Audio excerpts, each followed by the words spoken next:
Welcome to my first ever YouTube video. My name is Dylan and I create content for myself and for clients part-time after my 9 to 5.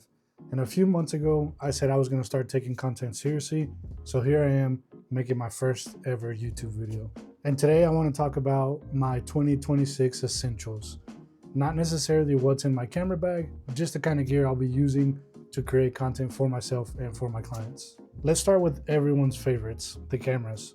The first one is my Sony FX3, and I'm using it right now to film this video, but it's a workhorse, a cinema camera, light, high quality. Even though it came out like 5 years ago, it's still my dream camera, and I think it's worth it 100% every time. And next up is my Sony ZV-E1. This does pretty much everything my FX3 does. Same sensor, same quality, in a smaller, lighter, compact body. It's perfect for a B cam or to throw on a gimbal when my FX3 is rigged up. So I'm not going back and forth, unrigging it, putting on a gimbal and going back. So this one's perfect for that. It does overheat, so I get a fan and put it on the back. For that reason, I wouldn't suggest it for super long takes like podcasting or anything like that. But I still think it's the best camera out there for content creators. Number 3 is this guy, the DJI Osmo Pocket 3. This is probably my least used camera, but it's perfect for BTS. And it's one of those cameras that this year I'm gonna really try to use it more because I want to get more serious about filming BTS content, showing clients, showing you guys what we're doing on a daily basis behind the scenes. And I think this is perfect for that. Same thing, you can put this in some Same thing, you can put this in some pretty crazy places. So makes it super versatile. The only downside is it's one focal length, so it's pretty wide and that's all you get. All right, let's jump into the lenses. And this one is the Tamron 28-75. I believe this is the most versatile focal length you can get.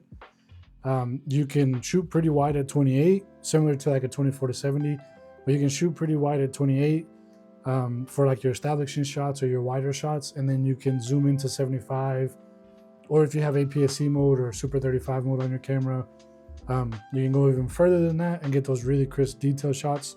I've had this one for a while.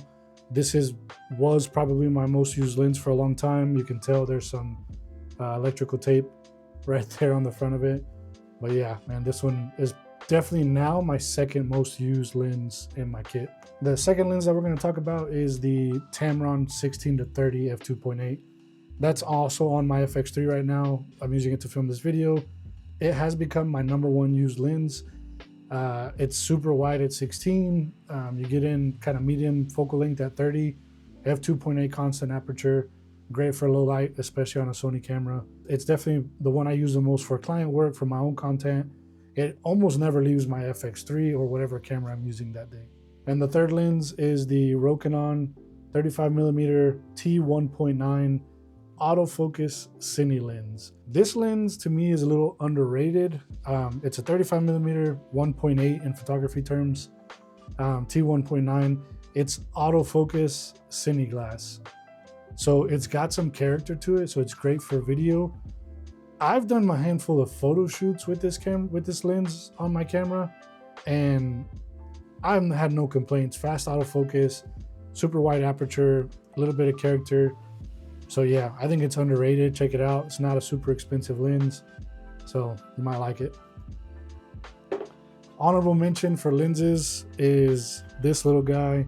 Super budget friendly, ultra wide lens, Sony 11mm 1.8.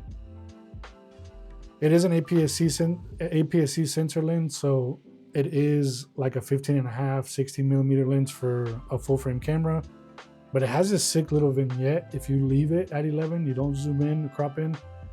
So it gives it a really cool ultra wide kind of fisheye with a vignette around it look.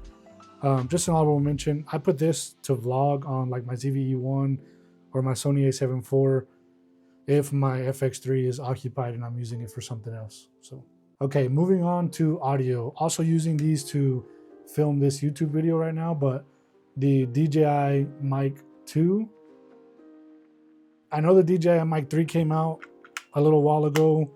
Man, these things, 32-bit float, internal recording. I have a dope adapter for Sony cameras that I don't even have to have wires on my camera to put the receiver on there. But yeah, I love these things, man. I think these things do more than enough for client work, professional work, content. Man, you can't go wrong with the DJI Mic 2s. I'm kind of sounding like a DJI fanboy here, but the DJI Minis are probably my second most used microphones. I pretty much use these guys for vlogging, for my behind the scenes, for my own content here at home. They stay charged forever. I would say use these for like not pro work, but to be honest with you, if you don't care about 32-bit float and you're monitoring your audio and you're double checking everything, these things will get you professional level quality. They have noise cancellation. I mean, they just don't have internal recording or 32-bit float, but you can also get a sick little adapter for these so that you don't have to have wires on your Sony camera. And the last of the audio part, the Sony ECM-b10 shotgun mic. It's the smaller of the Sony shotgun mics. Sorry, I don't know if that focused or not. This is the smaller one of the Sony shotgun mics. This thing is sick for vlogging, for when you're out on the town, you don't want to stick a mic on, carry a mic or whatever. This thing's perfect. This has like some good, decent noise cancellation. I don't really use it, but it has like multi-directional, omnidirectional. You throw it in digital, throw it in auto, you know, just double check that that's what you like, and you don't have to worry about having garbage audio. You can just use this guy and have some pretty good audio for a shotgun mic. All right, and the other stuff section of the video, the Dji RS4 Gimbal. This one came out last year. I got the mini first, then realized I wanted a slightly bigger payload, but man, this one is perfect. It's got a great payload, buttery smooth, tons of options on it. You can get some arms for it. You can get the sensor up here that does like the auto tracking, all that stuff. I don't use that. I never got it. But I use this for a lot of client work. I'd like to use it more for some of my own stuff or spec ads and stuff like that, but this thing will do more than enough. And last but not least, this thing's old as dirt, but the Dji Air2s. I don't use a drone for a lot of stuff. I don't use a drone that often. 4K, D-Log, man, it does everything I needed to and more. And I think that's it. So I can't really promise you guys that I'm going to be super consistent on here at first, but my goal is I like to post once every couple weeks, depending on what kind of ideas I've got. Obviously, I don't plan on all of my videos being like this. I like to do some BTS. I like to do some, you know, walkthroughs on videos or show how I did this or that or whatever. I don't know what this YouTube channel is going to look like, but honestly, if you enjoyed this video, I would be honored if you liked it and subscribed if you like this sort of stuff. So that's it.